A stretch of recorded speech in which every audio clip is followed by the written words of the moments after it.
GM to YouTube. The Winter Summit has happened, and we have the year's roadmap in front of us. Isn't it beautiful? It's a beautiful, beautiful thing. There's a ton to talk about. Raids 4 got announced, new quest with a new solo boss got announced, and a bunch of other little stuff. I'm gonna start less interesting and then end with the cool stuff, okay? All right. First of all, DMM Allstars is June 20th, and it's going to be in person in Chicago with 3,000 seats. So instead of like the everybody getting DDoSed or whatever, it's gonna be LAN in front of a huge crowd, and I am going to be there. I'm one of the people involved with Allstars. It's going to be sick. I've never done Deadman, so it's gonna be very, very interesting for me. But we've been dipping into PvP a little bit. I've been showing off the chops a little bit. We'll see. We'll see how it goes. The other thing, let me get out of the way, is Runefest got announced, which is October 3rd and 4th at NEC. Very, very cool. Also plan on going to that. So those are the big events coming up. Let's talk about content. First of all, they announced Leagues, which is actually coming in April. So very, very soon this is coming. They really didn't show too much. The theme is so sick with it being 666 with Yama. The theme is very, very cool. They didn't show too much with how it's going to work, but they said that we are starting in Yama's lair, and they've hinted at some more like slight deviations from past leagues. So not much that we know like for certain what it's going to be like gameplay wise, but they showed some really, really cool rewards. We have a very, very sick outfit. We have a very cool banner with some flames and Yama on the front. The teleport animation, which is one of my favorite. It's like a bunch of imps drag you down into hell. Oh, it's so good. Demonic Throne's kind of whatever. Thrall reskins is a really good idea for a reward. I'm so down for that. And then we have some weapon reskins, Tridents, Iban's Staff, which is whatever, and then Soul Reaper Axe. That's Yama's axe. That's really cool. That's really, really cool. Some very cool rewards. Also, skins of Oathplate Slayer helmets, which are going to be sick as well. And if you have Radiant, you can get a Radiant Slayer helmet. That's going to be rad. Really cool for like Cerberus tasks, that kind of thing. Reskin Demon Butler, red skin, and that's it. Some really, really good Leagues rewards. I honestly think this might be the strongest rewards we've seen from Leagues. So those are very sick. Next, we have their plans for sailing. So what are they going to do? The first thing is they're focusing on combat. And this is something I've been really interested in because I haven't known how exactly they're planning to rework this because it just doesn't seem like a feasible task. I'm going to just summarize. Basically what they're doing is they're making the cannon affected by ranged gear. They're making it so you get double cannonballs per bar. And they're making it so your regular weapons do full normal damage. Basically what they're doing is making it so cannons are bonus damage, kind of like thralls, off your crewmates, and it's boosted by range gear if you choose to use it yourself, which honestly is probably the best way they could have gone with this, kind of make it more background than making it the main source of combat. I know a lot of people are like kind of iffy on this probably, but I really don't see how else they could have made this interesting. Just making it so you use your normal weapons, and then the cannons are like a side option for bonus damage if you're willing to bring cannonballs. I don't know how else they could have done this, and it works. It works fine. It's not too amazing, but I think it does the job just fine. So this is one of the lengthier blogs, so I'm not going to go over everything. They're adding some new stuff like a new Barracuda trial, player designed island, that kind of thing. The one thing I wanted to point out is this Griffin change, which I really don't like. Basically, they say that they're trying to make it more similar to getting a zombie axe to get the Bell's Folly, which is a big problem. It's really, really rare, hard to get from a rare Slayer task. So what they're doing is they're adding an extension, increasing the weight of Griffin, and they're doing this at the same time as adding combat achievements, but they're not buffing the rates on the Rapier and dropping combat achievements. I'm not a big fan. I don't think this boss needs combat achievements. Just skip them. And I really think that the Rapier just should be like a 1 in 100. I don't mind that it's a Slayer task you can unlock, all that, it's fine, but it really needs to be way more common. It's just not worth it. And this isn't going to make it worth it for people to start going. It's a slight benefit, but this is not it. Like, I wish they didn't do this. I'm going to quick touch on the player design islands. This is insanely long. This is 4 different options that players have submitted, and it's very, very lengthy. Unfortunately, Hedrons didn't make it in. We wipe a tear. It is what it is. Of these, most of them are like crafting focused or agility focused for the most part. Almost all of them have some kind of crafting or agility method. Personally, I like the first one the best, which has like a PvP practice boss and then a hybrid like agility crafting method that's kind of interesting. A lot of them have some merit to it. Some of them I really don't like.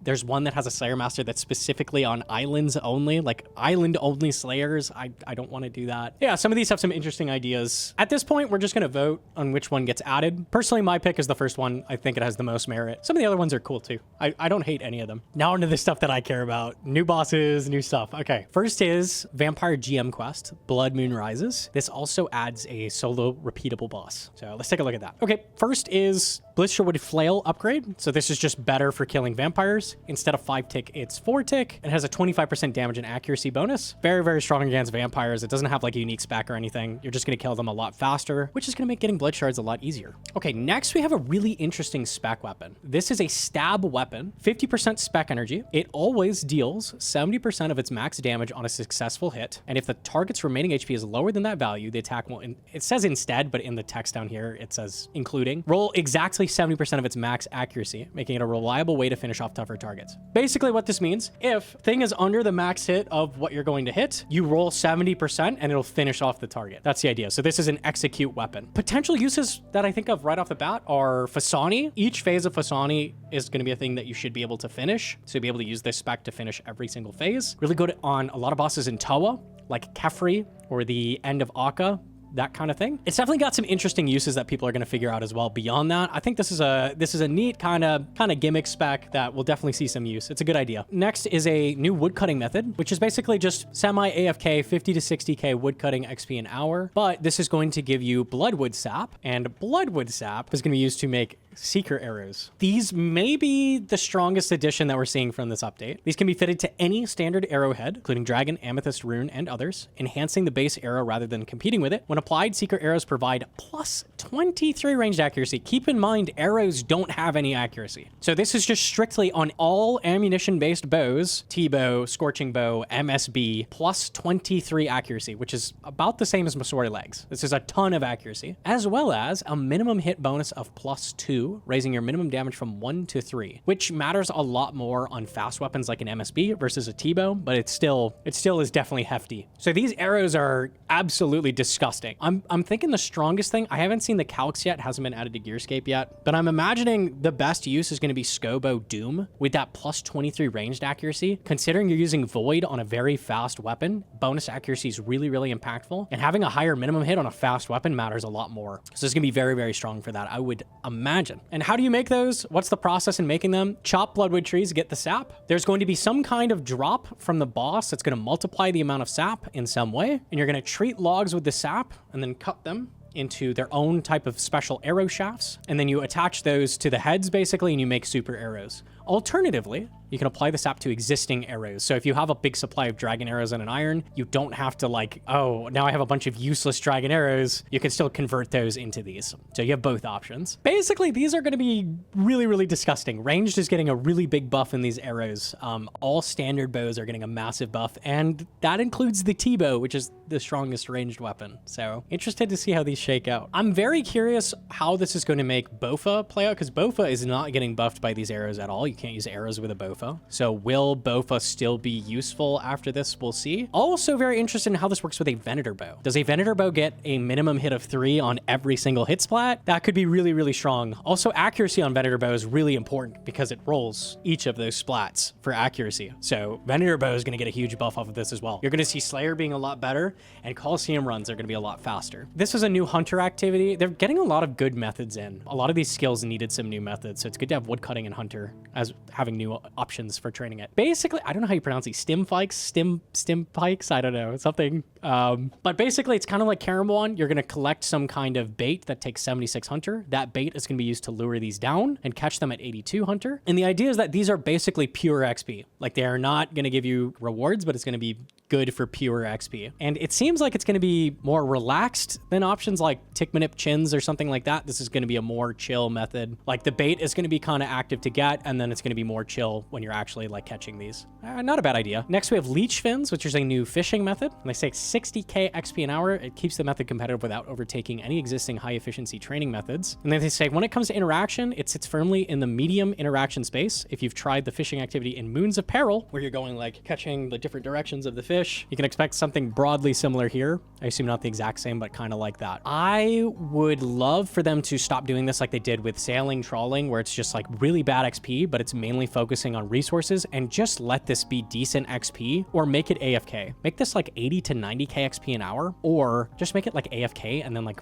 40 to 50k, something like that. I hate that every new fishing method is also really terrible for XP. It doesn't feel good. Like, it doesn't feel like you want to go do this. Okay, what do the fish do? They let you make this sandwich, a leech fin sandwich. When eaten, the sandwich heals you for 16, increases your next attack delay by 2 ticks. So this is a Karam 1 for attack delay, sets your next eat delay to 9 ticks. So what that means is in the time you could have eaten 3 pieces of fish, you can only eat 1 of these, but it's only 2 ticks off your attack cooldown. Kind of confusing. And it causes your next successful melee hit to heal an additional 16 HP. It says the secondary heal must be triggered within 12 seconds. If you fail to land a successful melee hit, the additional healing is lost. So this is 32 health food if you are meleeing, or can fit in like a melee attack. It's a little gimmicky for my taste, and I'm not sure how I feel about that. I kind of wish it was just like a delay, like the other foods, but 32 health delayed heal, but has that huge like tick delay between eats. So you really have to like eat them at a very specific time. Like, you don't want to just like do this willy-nilly. So like there's a risk reward kind of aspect to it versus just like handing you a ton of health if you're meleeing. This is just like super good food for like Tob, Vardorvis, that kind of thing. But you're not really like gonna actively think about this. You're just gonna kind of eat it instead of normal food and get a lot of health. Maybe this is really cool in PvP. I'm not super versed in that, so maybe this is interesting. I kind of wish they tweaked this a bit and tuned it, because I think it's kind of a lot going on and it's kind of confusing for most players. They're also adding a new Slayer creatures, which are just an alternative to Vampire Tasks. So if you have a Vampire Task, you can either kill Sentinels or Venators. They are 74 Slayer. This is addressing a pain point where Sentinels are often heavily crowded. You know, Reddit has always been asking for like a Slayer Task specific spot for Vyres. Well, this is it. These are primarily single combat encounters. They have more reward focused than XP focused, and a higher intensity alternative to standard Vyres. The reward is higher rate of blood shards, which is really nice. Those have been really, really annoying to collect on Iron, and now we have a decent option to kind of passively get them through Slayer tasks. They also mention you can kill them off task, and the way you do that is not normal. You basically are earning access by doing the hunter method up here. So the more of this hunter you do, the more time you're going to get to kill, but kind of like Warriors Guild tokens, I guess. The more of this hunter you do, the more time you get at the really good blood shard spot. Just really weird, but I don't hate it. It's an interesting option. And Paprika wanted to bring to you the new boss, which I'm very, very excited for. It's like a disgusting like parasite of like the corpse of one of the bat guys that's related to Zarpus. Very, very cool. Venators are like Zarpus's race, so it's Zarpus but with a huge maggot sticking out. Pretty crazy. The Maggot King. They basically explain nothing here, but they say if you're the sort of player eyeing up the Inferno or in the middle of your Fasani grind, you'll feel right at home here. Vibe check on this implies it's a little harder than Yama, which is sick to see. I was kind of worried it was gonna be like, I don't know, like a Slayer boss tier, like a Raxor or something like that, but it sounds like they're doing something a little harder, so that's cool to see. Specifically solo, and gives a lot of really good rewards, which we're going to go into. First is the Necklace of Pursuit, which is an upgrade to the Anguish, and then the Crimson Bludgeon. So let's take a look at that. They start off with the Crimson Bludgeon. This is basically Crush Claws, and it's so much simpler than Claws. I'm really happy about that. It rolls Crush 4 times. The more rolls that you succeed, the higher damage you're going to do on your one single hit splat. If all 4 of the Crush rolls land, it's going to hit really, really hard. Incredibly hard. And they've set it so it's just slightly lower max hit than Claws, so it doesn't overtake. But they've said it'll be really good at Crush bosses.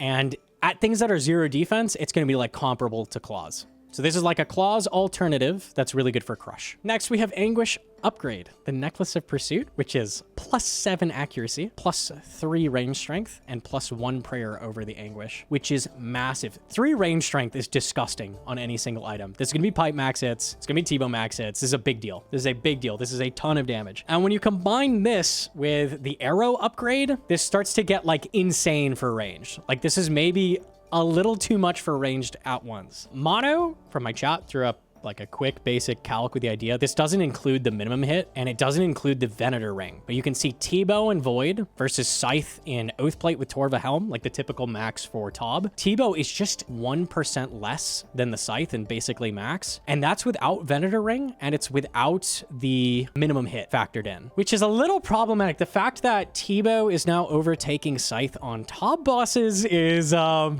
don't know.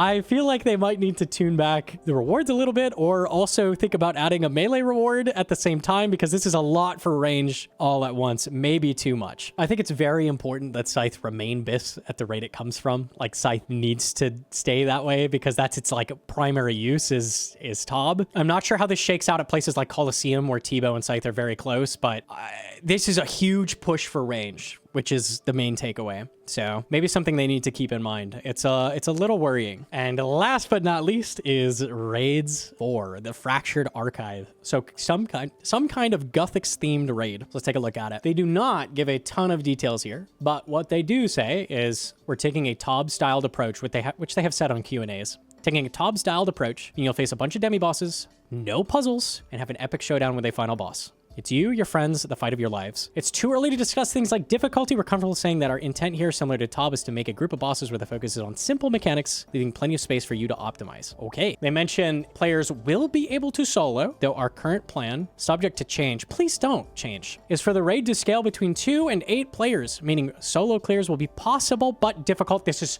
perfect. Yes. Yes. I've already seen Redditors complaining about this. Cry more! Cry more! Oh my god, a team raid? No! A team raid with the option to solo if you want to? That sounds like Chambers. Wow, crazy. Everybody hates that raid. This is how every raid should be. No raid should be solo. No raid should be easier to solo, better to solo. This is good. Thank God. To Reddit, keep bitching. And subject to change, honestly, I hope they just remove that line. It should not be subject to change. This is how a raid should be. There needs to be team content in this game, and raid should be it. Sorry. Keep crying. Keep crying. There'll be a practice mode, which allows players to jump into any boss in the raid and practice killing it on regular difficulty. This will not be available at release and will instead launch in the weeks following. Amazing. I love this. I love this so much. Doesn't take away the race for World's First. Gives people a chance to practice the raid. Awesome. I love that. On release, a full team wipe will reset the raid. In the weeks following, we'll move to a Toa-style wipe system where you have infinite tries but reduced rewards and dwindling resources. So the same as Cox later, but at release it has wipes. So you have the race to World's First, like completely preserved, and then they change the way it works after. Chef's kiss. I love this. I love this so much. Because we saw like when Chambers released, who knows who got the first Chambers? Because you could die over and over and over. Nobody knows who got the first Chambers. So this will be like Chambers, but someone will actually be the first to complete it. I love this. I love this so much. As a streamer who wants to like push for World's First, this is sick for me. Accessing the archive will require completion of While Gothic Sleeps, and we know that this prohibits some builds from accessing the encounter, but we'll talk more about accommodating. So requires While Gothic Sleeps, that's a fairly steep requirement. I think that's probably the hardest requirement for any raid. It's definitely harder than Beneath Cursed Sands, so that's a toughie to get access to. My plan when this releases, which is in winter, it's like a long ways away, like almost a year away, hit up Bodhi, get a god team going, and try to get World's First for teams, and then go and try to attempt World's First solo after. So it'll be a sick launch for sure. Like we'll be pushing and it'll be very, very, very fun. I'm very down for that. We saw Bodhi absolutely destroy with Doom, so I think we'll do pretty well. I think so. Good odds at World's First at least. Porkazard, stay away. No. They mentioned they're not ready to talk about rewards yet. I wish they would have shown some, but I'm sure they're cooking. So we'll keep an eye on it as we go moving forward. Just like we did with Mocha, we'll be talking about every blog. If there's issues with items, we'll be talking about it. Stay tuned. And they have a little bit of concept art baked for the raid. It looks very inspired by World Wakes. If you're an RS3 player, that like mid-game, I guess, quest. It felt like endgame when it came out, but it's not really. Where they have like, they were showing like different God Wars factions fighting, which happens in that quest. So kind of, it seems like they're kind of inspired by that quest, but turning it into a raid, which is kind of sick. So they have some images showing like what the raid kind of looks like. We have a boss, which is like a skull with like roots, like keeping it together. That looks so cool. And then we have some kind of like Saradomin Night boss with like a bloodied cape. It looks really sick. Looks really, really sick. They're absolutely cooking. I can't wait to see what else they're doing with this. Not a ton to show for raids. I wish there was more, but I'm very hyped to see this. I'm glad they're showing a lot of it. It's very, very cool. I checked Reddit, which I never recommend for like a vibe check. I've seen a lot of people complaining that all this content is pushed towards the second half of the year and it's kind of getting pushed back. I just wanted to to mention that I made the pleated Jagex video a long time ago complaining about a lack of content. And now that we're actually getting content, but it's just a little later than they suggested it would be, people are complaining super hard. It's very backwards because I got so much flack for that. Very, very interesting. I'm very happy that Jagex is taking their time and trying to make this stuff refined.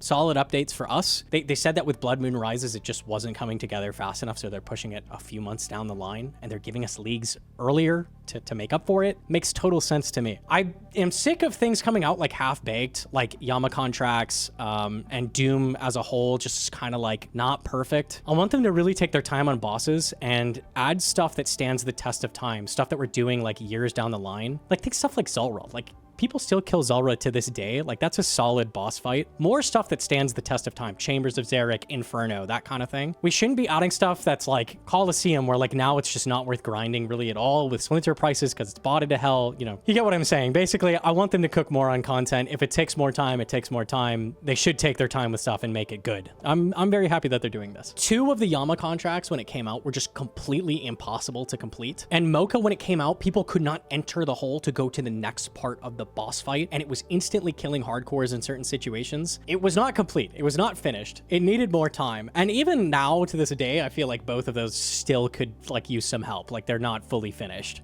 I would rather an update be mostly completed before. I'm sure like there's always going to be balance tweaks and stuff after stuff comes out, but at least if I feel like the update is mostly finished and then they put the little like last finishing touches on after, that's what should be happening. It shouldn't be like, oh, people are dying, nothing is possible to complete, a Soul Reaper axe hits 500, you know, and stuff comes out. You know what I'm saying? And that is it for the video. Kind of a longer one, sorry. I'm very, very excited for like all the events like Allstars and Runefest. I'll also be doing Deadman when that comes out, so that'll be a lot of fun. If you want to read any of this, they have blogs on literally every piece of content we went over. It's like a million different blogs that will all be in the description below, so you can go click on it, read for yourself. Form your own opinion for once, maybe. Nah, don't do that.